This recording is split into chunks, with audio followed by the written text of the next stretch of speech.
So hello everyone and welcome back to Edie's long-running SustyTalk video interview series. We are live at our flagship ED23 event in London, and for the next 2 days, that's the 1st and 2nd of March, we're going to be bringing you an array of SustyTalk videos with sustainability professionals across a variety of thought leadership topics.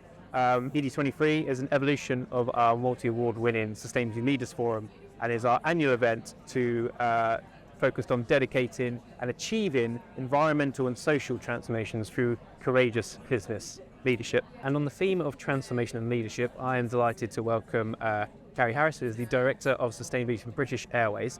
Now, there are usually two people on the Sofa Talks as we're doing. Unfortunately, due to an illness, we have lost one of our speakers. So, Carrie, I'm going to be asking you to do the heavy lifting of this interview. So you've got all the questions in that sense. But firstly, how are you? How does it feel to be back at ED23? Very good. I was just saying, I haven't been out to one of these events for a few years, so it's very good to be back and hear the conversations going on today. Yeah, really quality conversations already. So looking forward to the rest.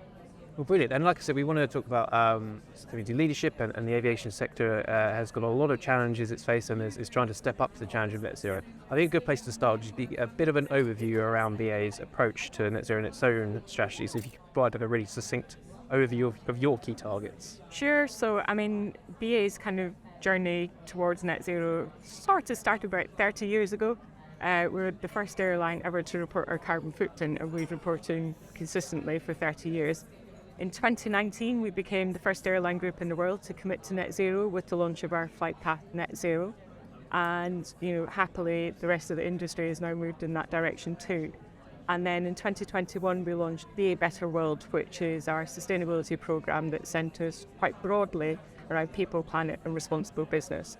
So on the people front, it's around inclusion, diversity, well-being and engaging our colleagues in sustainability generally. On the planet side, obviously, there's the climate and the net zero programme, but also waste, circular economy principles and environmental compliance programme within that, as well as the kind of governance around reporting.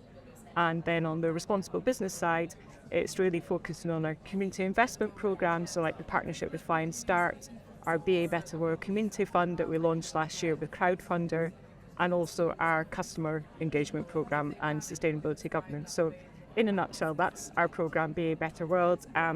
We've moved really from the first year was about kind of building awareness and understanding of what the programme was, and now we're kind of into deep delivery. And I suppose what our mission is for this year is to help kind of establish a culture of sustainability in British Airways that is so well ingrained, it's completely visible to our customers when they fly with us. So that's our mission. Brilliant stuff. And you've mentioned a lot, you've covered the whole kind of ESG spectrum, I suppose. And obviously each pillar is as important as the other. They're only as strong as their weakest link in that sense. But there's been a lot of talk about decarbonisation in aviation. There was that Royal Society report from just this week that kind of just outlined the scope of the challenge facing the industry, that there's no silver bullet for any kind of sustainable initiative, but certainly for aviation, any kind of potential solution has a lot of challenges that the industry needs to overcome. And in terms of decarbonising flights, we've seen a lot of stuff about organisations looking at hydrogen, sustainable aviation fuels is this kind of really burgeoning market that's faced with challenges. What are the innovations that you are looking at right now that you feel can make the biggest progress, but where also there's probably some challenges still to face? Yeah, so I mean, I think obviously where we have to start is kind of treating the aviation fuel that we're using now like gold dust, really, and making sure that we're operating efficiently to absolutely minimise the emissions that we're creating now. Also aligned to that is our investment in new, more efficient aircraft. Some of those are up to 40% more efficient than the aircraft they're replacing, and that's kind of current technology. So it's important that we maintain that kind of renewal of our fleet. And then looking more long term, as you said, so one of the key opportunities for us is sustainable aviation fuel. And last year we started taking our first supply of UK produced sustainable aviation fuel. That particular supply is used cooking oil, and that's basically processed into sustainable aviation fuel coming in the pipeline. So currently all of our flights leaving Heathrow are operating with a tiny amount of sustainable aviation fuel on board. But where we want to get to is to have that at 10% by 2030 and then continue to scale up. And between 30 to 60% of our fuel use in 2050 could be coming from sustainable aviation fuel if we get the right investment and keep the momentum going with that. In parallel to that, we're also kind of working with partners to invest, as you mentioned as well, in kind of hydrogen. So through the Jet Zero Council, working with other partners, including our investment in Zero Avia, we're also looking ahead to hydrogen propulsion for aviation. And we believe by 2050, during the 2030s, hopefully we'll start to see short-haul aircraft being able to operate on hydrogen. Longer term, it will take a bit longer to get long-haul aircraft to true zero. But yeah, we're working with partners to help accelerate that. And then the kind of final element of our path to net zero is the investment in kind of market-based measures, carbon removals, and working through the ETS and CORSIA and voluntary mechanisms to help, use the residual emissions that we'll have in a really meaningful way and mitigate those through removals. And there's two parts to that question that answer, I suppose, that I really want to pick up on. The first is about those working with those industry partners, the Jet Zero Council you mentioned. I know aviation has this long history of really working in a pre-competitive manner to try and drive change, and the aircrafts work with the airports and vice versa. How and we've heard this morning already about how important radical collaboration is, and not just collaboration where you meet around a table and discuss, but radical actually driving change. How important has that been to BA's approach to sustainability and being able to kind of share from best practice, share some of the risks as well, and learn from each other? So I think in the aviation sector, it's been really interesting actually to see the change. I'd say if I look back, say, last 15 years, the last decade, there's been a huge amount of collaboration. So through, for example, in the UK, Sustainable Aviation, also with our industry partners through IATA, Airlines for Europe, and globally, and through our One World Alliance as well. Lots of collaboration, lots of sharing best practice. I suppose what we've seen in recent years is, since we launched Flightpath Net Zero, we were the first airline to do that. Since then, everyone's moved. And now what we've got, as well as collaboration, is kind of really good, healthy competition as well.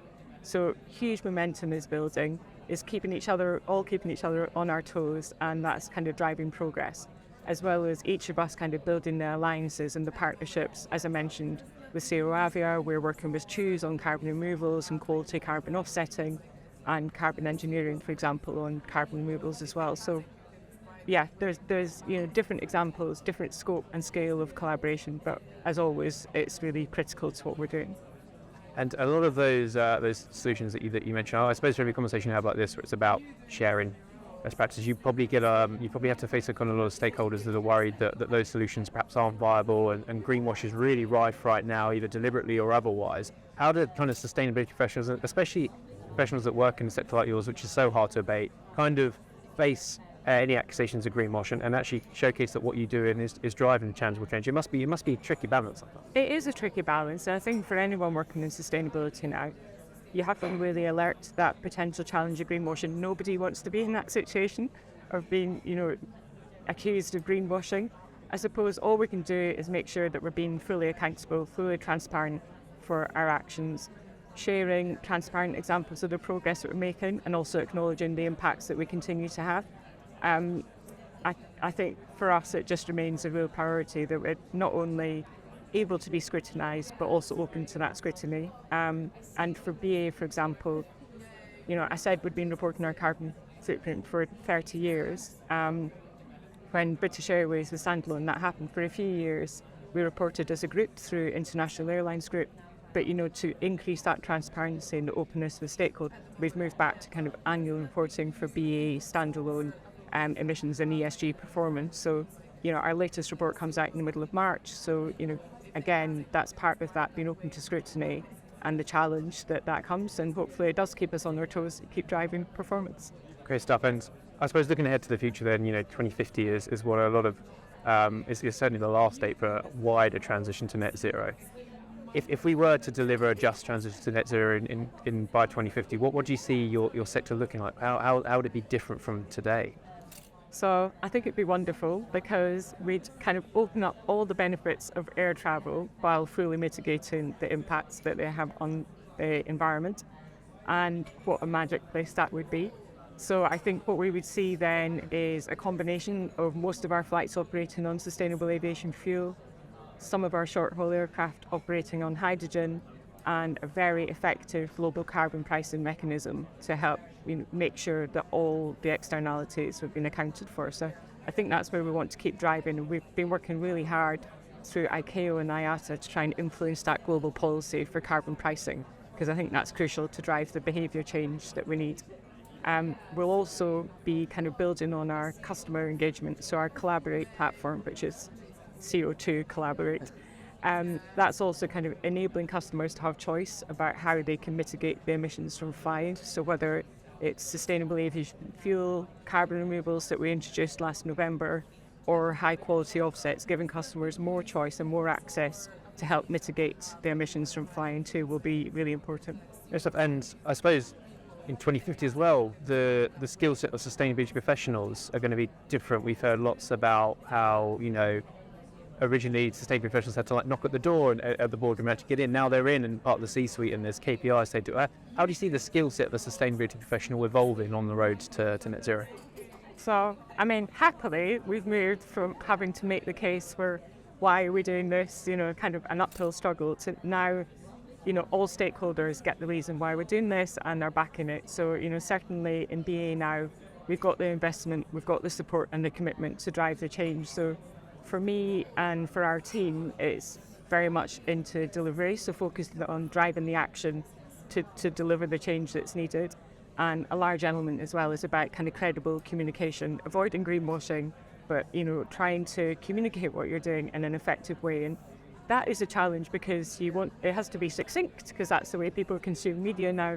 But also some of this is complex and does need more explanation. So for us, we've got a whole YouTube channel, BA Better World, with kind of small documentary series on sustainable aviation fuel, carbon offsets, carbon removals, to help educate our customers and our colleagues on sustainability. So yeah, multitasking, but a lot about communication and delivery. Great. Well, on the topic of communication, I'm sure there's lots of people at the event today that you want to go speak to, so I won't keep you any longer. But Carrie, it's been a pleasure to speak to you today and to go through BA's sustainability journey with you. Thank you so much. Thank you. Cheers. And we'll be back with you throughout the course of the next 2 days with more interviews with sustainability experts on the SustyTalk sofa. So see you then.